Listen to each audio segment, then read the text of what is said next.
Well, this is going to be a video about a topic that's kind of been stirring in my mind since probably at least January. This kind of been immediately motivated by starting a new book. The new book that I just started to read is this, The Wages of Destruction by Adam Toots. I don't know if that's how you say his name. Subtitle is The Making and Breaking of the Nazi Economy. Also, I'm sorry if the focus is off. For some reason, my webcam is out of focus, and none of my tinkering has been able to alleviate it. But the point of this video isn't going to be talking about Germany directly or World War II directly, but a comment that an old friend of mine made. I have a couple old friends from high school who are in the military or were in the military, and one has a house about 20 miles from me, and periodically throughout the year I'll go and visit him, and we end up sitting in his garage or around a fire talking politics or history or whatever. And he was in the National Guard, and he likes me, and we get along fine, but he is very much, he likes the military. The military is good. George Bush is a good president, and we don't get too serious in our debates. He knows how I feel. He's not willing to really argue with me. He just accepts it as that's how I am. But in January, he had another friend of ours who I had a number of classes with in middle school and high school. We were never really close friends. We never really hung out. But apparently this guy has a lot of respect for me. He would tell people about me, like, hey, I know this guy. He's really, really smart. We never really hung out or anything. He joined the Army immediately after high school, or within a few months anyway. I believe he was in one of the more elite units. I think he might have been an Army Ranger.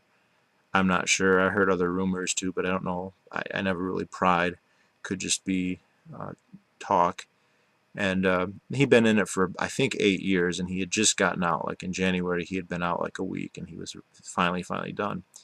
And we were having a debate. And he was a very smart guy. I'd known him, and he's kind of quirky, but very highly intelligent. And his view was that the wars in Iraq and Afghanistan were unjustifiable in terms of strategic planning, and that the justifications were bullshit, and he realized that. But he still thought that war was practically a good thing, and that even if it has negative consequences, like all the bad things people associate with war, there is a plus side to that, and that is that war, quote, makes you stronger.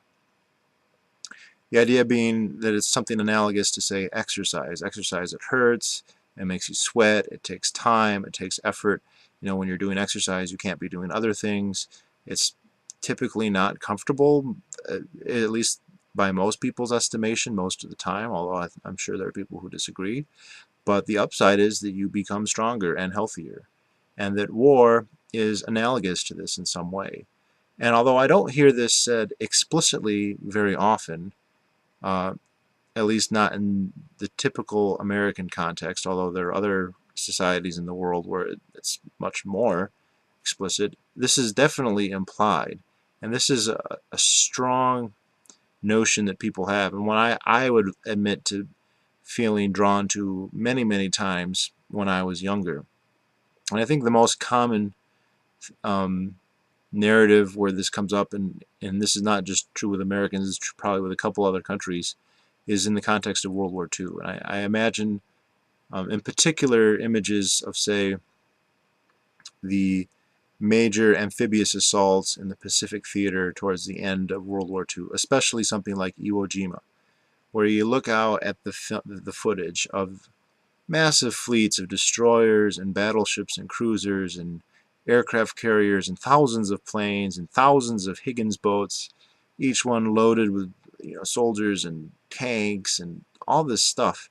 And it's just, the only word for it is awesome. It's incredibly powerful, all this stuff, and you see it. You know, the part of me that realizes all this stuff's coming from America. It's like this is an amazing expression of strength and power and force, and so perhaps there's something to this idea that war makes you stronger. Now, to analyze the statement, first we have to unpack our pronouns, you.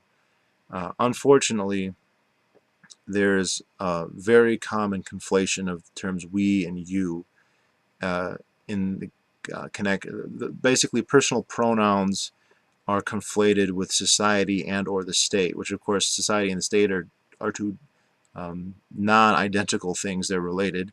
The state is part of society, at least societies that have states, and but they're not synonyms. And you and I, or we the people or whatever, are not the same thing as the state. And if we want to analyze war on does it make you stronger as in an individual person, there isn't a single answer to that. War is a momentous experience. It's something that affects the entire society that experiences war, but not to the same degree and not in the same way. In fact, the effects it has on a populace are extremely heterogeneous.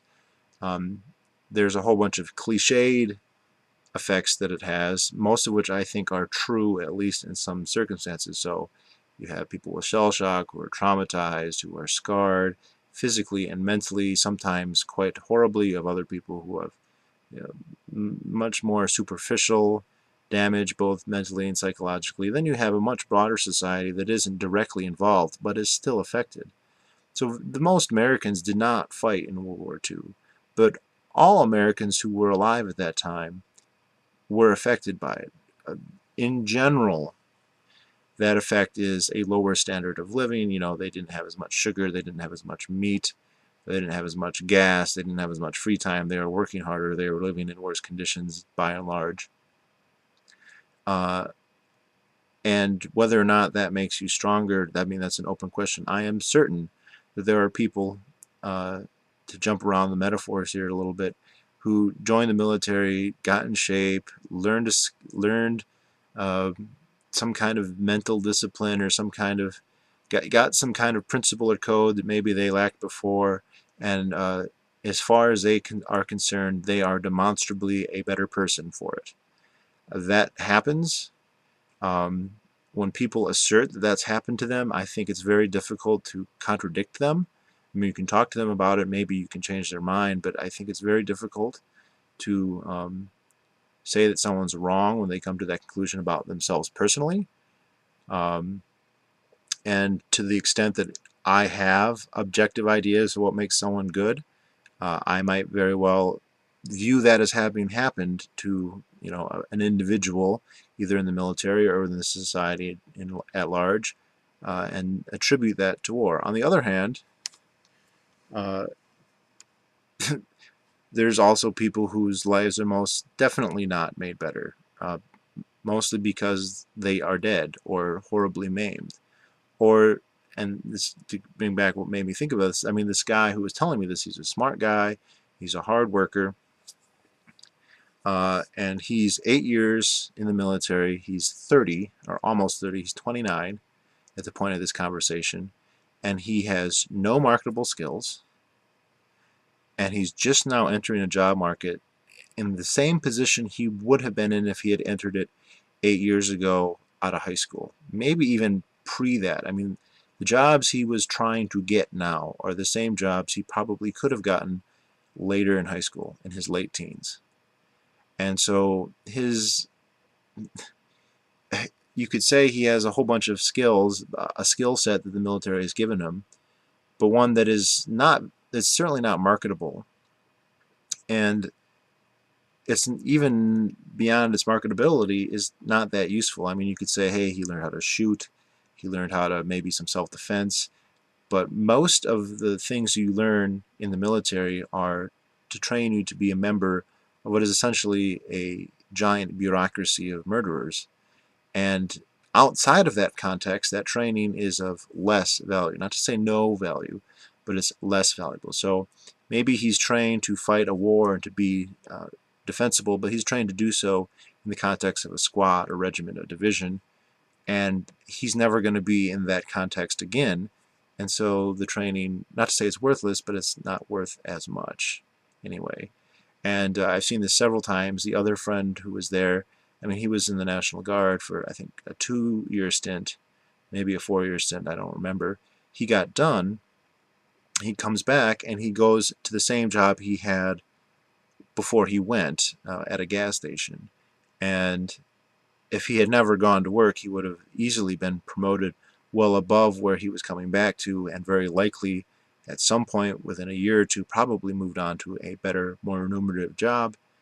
And now he finds himself basically, I mean, it's literally like retaking a grade. It's like if you finish high school and then you go back to the 8th grade. And it's very much an awkward feeling that you are left behind. Your peers who didn't join the military are ahead of you, and plus they don't have nightmares, or they don't have a whole bunch of friends who are committing suicide, who were killed, which is the case with these guys. I know my one friend, his entire squad was killed except for him and one other guy, and I don't even want to think what that's like to deal with. He seems to carry it very well, but people have a way of acting that way. So uh, in in their personal cases, I think it's hard to say.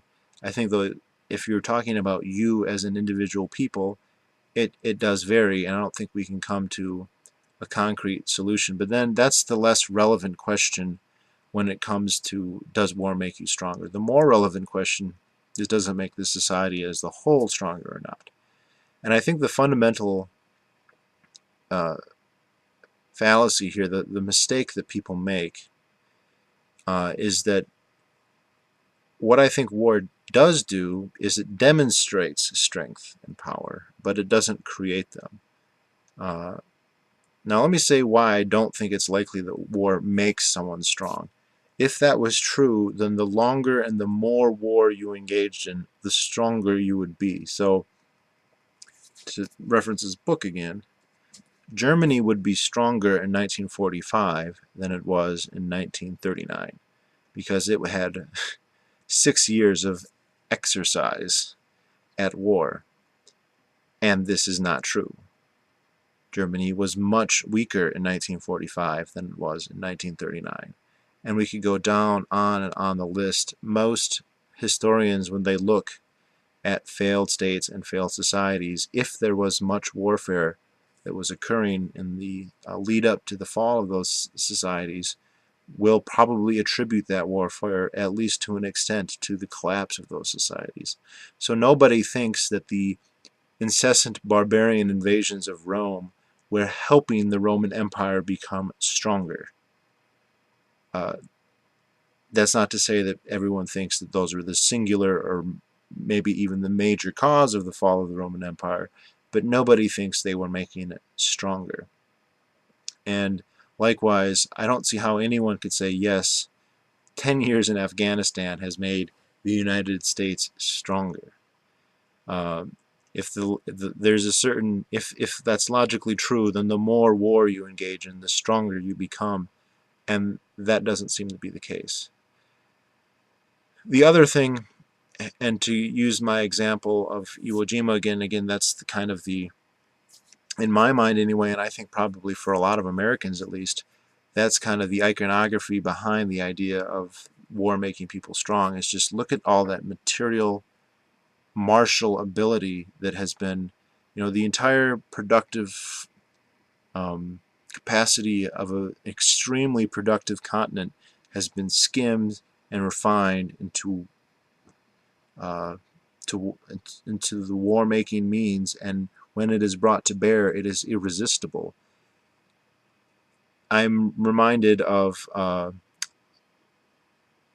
Clint Eastwood's great movie Letters from Iwo Jima. He made 2 movies about Iwo Jima together. They're companions. One from the American side, which is a great deconstruction of the famous Iwo Jima flag scene. So that's a good movie called Flags of Our Fathers. The better one, although they're both good, is called Letters from Iwo Jima, and it's taken from the Japanese side. And at one point, General Kuribayashi, who is played by Ken Watanabe, who plays the commander of Iwo Jima, he is someone, and this is true to reality, he had been in the United States for several years in the late 20s and early 30s. And in the movie, this comes out as him being apathetic to Americans and not considering them pure evil. But at one point, they're walking across the beaches of Iwo Jima preparing for the defense, and they're setting up beach trenches, and he tells them, "Stop doing that. We're not going to defend the beaches. Go dig caves in the mountains, and we're going to hide there." And his subordinates say, "That's stupid. We should fight them at the beaches." And he says something to him. This is an idea that you come across of a lot when people talk about World War II. Is he looks right at this admiral or whatever right in the face. He goes, "Do you know how many cars the Americans produce in a year?" Which in 1944, the answer to that question is actually zero. Because no cars were produced, no domestic vehicles were produced in the United States after Pearl Harbor, at least within a few months after Pearl Harbor, until 1940, at the end of 1945. But he says 5 million. The Americans are able to produce an unfathomably huge material number of goods, and that the idea that we're going to somehow stem that tide and stop it is absurd, and that if they have such a preponderance of firepower that it makes no sense to do anything other than hide in the mountains and just basically be the most tenacious tick that we can, because there's no way we're going to beat it in open combat. And this idea, and I've heard it described as, quote, Fordism, the awe that other countries have at the productive capacity and this is in the 40s. We can talk about whether that's true any longer. And the implication in that reasoning, and I think it's sound reasoning, is it's not the war that was making the United States powerful. It was the industrial base, the productive capacity, and maybe other intangible elements like the society at large that was making America powerful. It wasn't World War II. It was, to this audience, it doesn't sound radical, but it was the free market economy that the United States largely enjoyed for much of its history up to that point. It was society was strong, and World War II is only showing that. And to bring it back to a personal analogy like exercise, let's say you get in a bar fight and you beat the shit out of somebody. Did the bar fight make you strong, or were you strong because you have been going to the gym for years, you've been taking martial arts classes, you ate healthy, you had a job that made you physically fit? Clearly getting punched in the nose and knocked around the bar is not making you stronger. Maybe it's giving you some fighting experience, and maybe that somehow quantifies or can be qualified into making you stronger in some tactical sense. But in terms of your physical abilities, they predate the actual conflict. So the United States was immensely strong before it began fighting World War II. And this is also reflected in the literature, the contemporary literature, and indeed the post-literature. And I keep saying World War II, but we could be talking about World War I or the Civil War or any war, not just American wars. That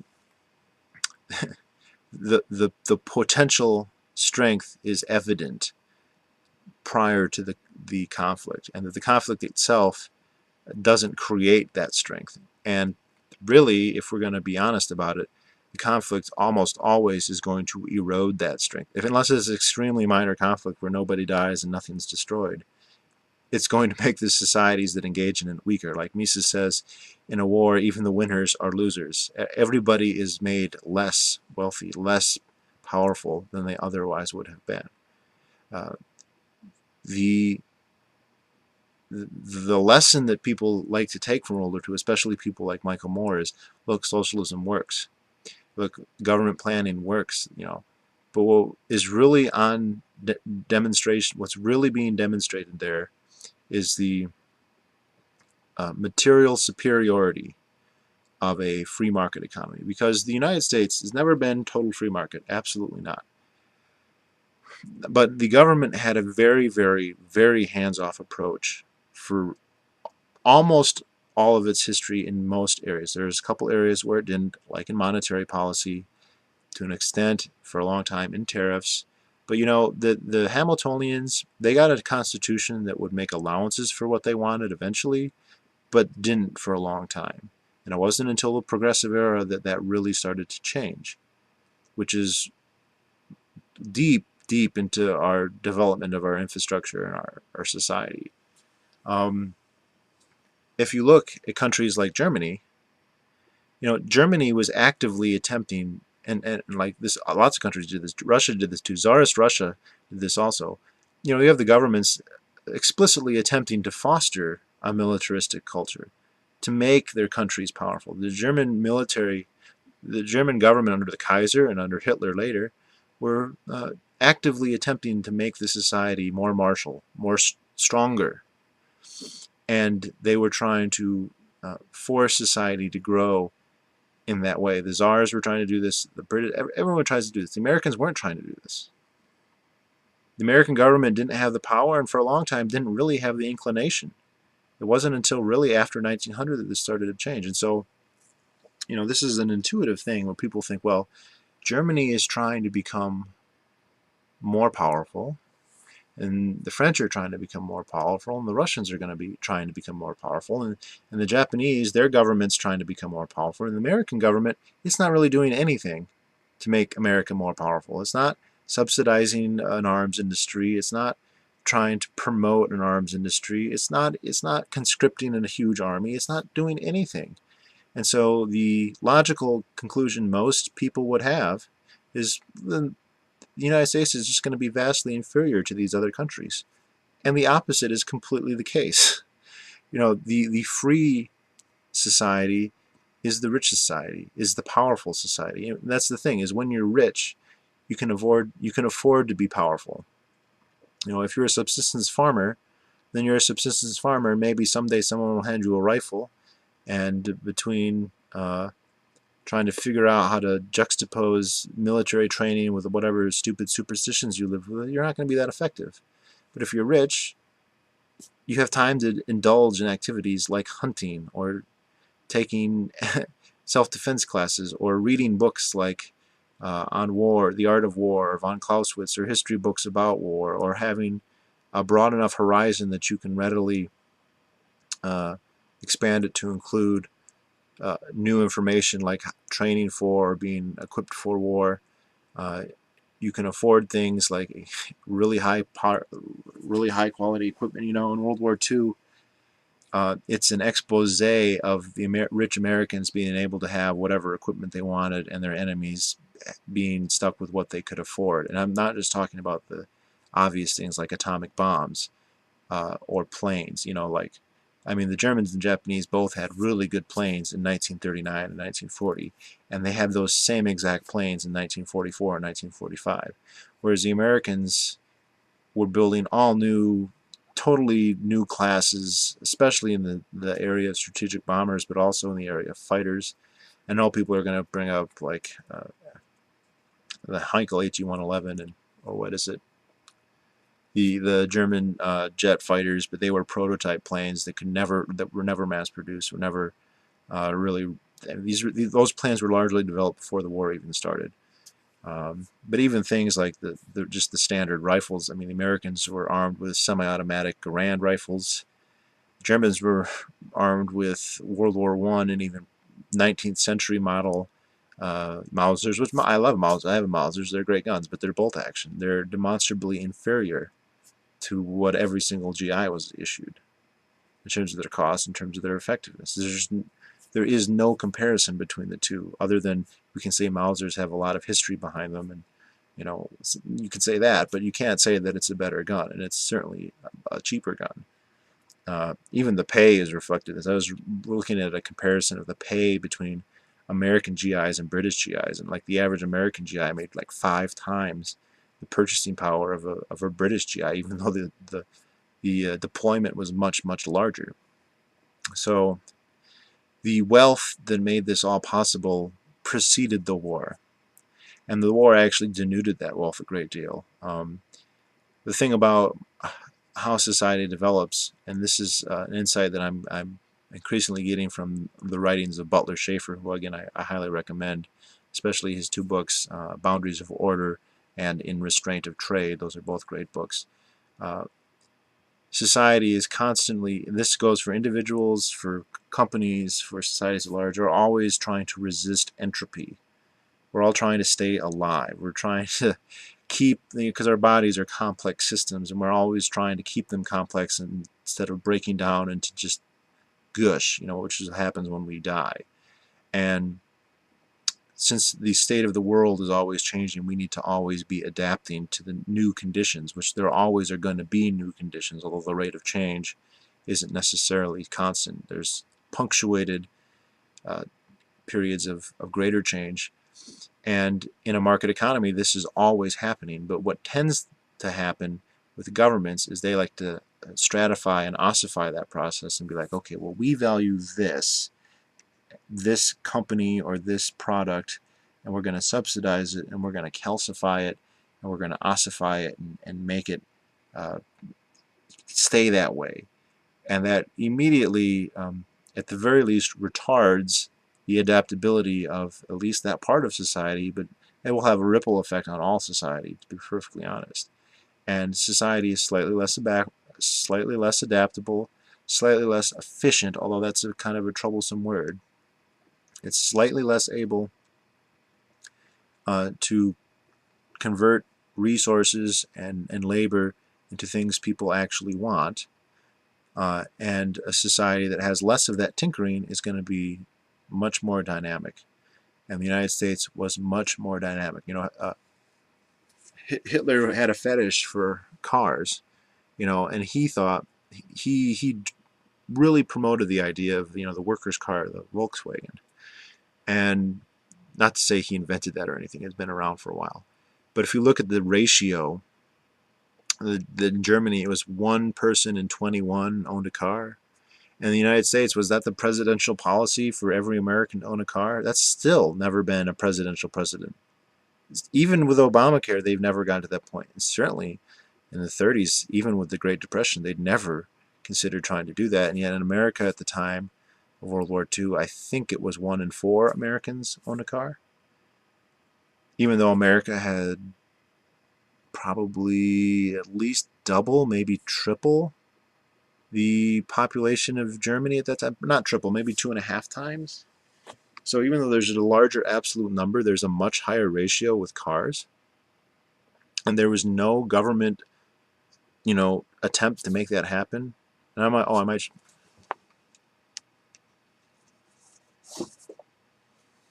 And a really good book that kind of covers this explosion in the productivity of America. It just charts it. It doesn't make anything. It's the Robert Higgs book, and it's a less well-known one. It's called The Transformation of the American Economy, 1865 through 1914, an essay in interpretation. This is one of Higgs's earliest books. I think it might be his first book.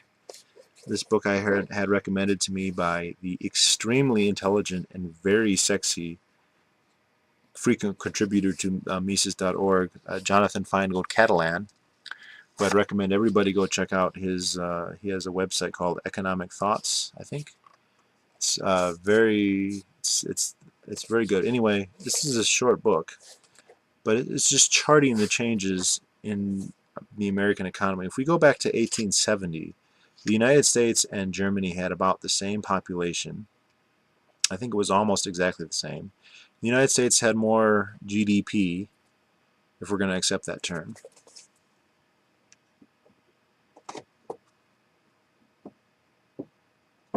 I'll put it back later. The United States had about 50% more GDP than Germany. But by World War I, the population of the United States was double that of Imperial Germany, and the GDP was more than double that of Germany. And by World War II, the ratio was even worse.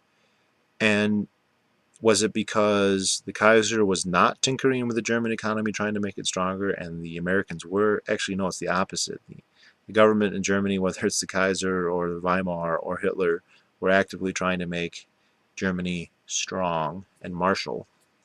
And the U.S. government was either not trying or not able because its role in society did not allow for that at that point. It still doesn't allow for that to some extent.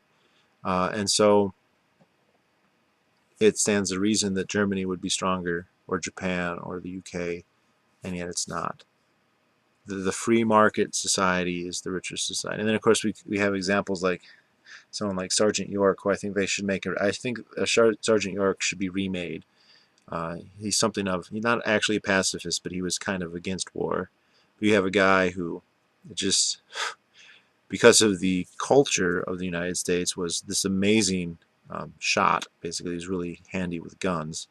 And I mean, they slap a uniform on him, and he's way out of the league of whoever he's facing. Maybe that's an extreme example, but one I was thinking about this too because I actually saw Sergeant York a couple weeks ago, although it was kind of propaganda-y. It was made before the U.S. entered World War II, but after it started, it was kind of intended to get us down the right path to get stronger. So anyway, there are other arguments here that anything that's paid for by taxes, it's basically unknowable that it is a net benefit because it had to be paid for taxes. So we can't say for sure that the tanks and the planes and the aircraft carriers that the government produces are really making us, quote, stronger. The government's spending money, but the fact that the government's spending money doesn't prove that it's actually making us stronger. The Maginot Line didn't make, we could go down the list of all the well-known classical failures of government spending in terms of defense, but even things that aren't perceived as failures, their objective status as making us stronger is really in doubt. If someone decides I need a gun or I need a security system or a bodyguard, and they pay for them, by their assessment they're safer by having done so, and it's hard to argue with that. But that argument can't be made for anything that's based on taxes. But I don't really want to go into that so much, just to say it's just a silly analogy. Getting in a bar fight doesn't make you stronger. Going and exercising makes you stronger. A war doesn't make you stronger, it makes you weaker. If war has made you stronger, the longer and more wars you fought in, the more powerful you'd be. And that's not the case. So I think that the lesson to be drawn is the opposite lesson that people usually do, and that is the war, in the case of the United States, and especially in like something like World War I or World War II, it's an example of the market making people rich and powerful, and when the parasitic state decides to harness, and I think that's a good word, harness that power, there's a lot there. Where if the government was harnessing our society to be strong all along, we'd end up being a sickly donkey like Japan or Germany. So that's it, and again, I apologize about the focus.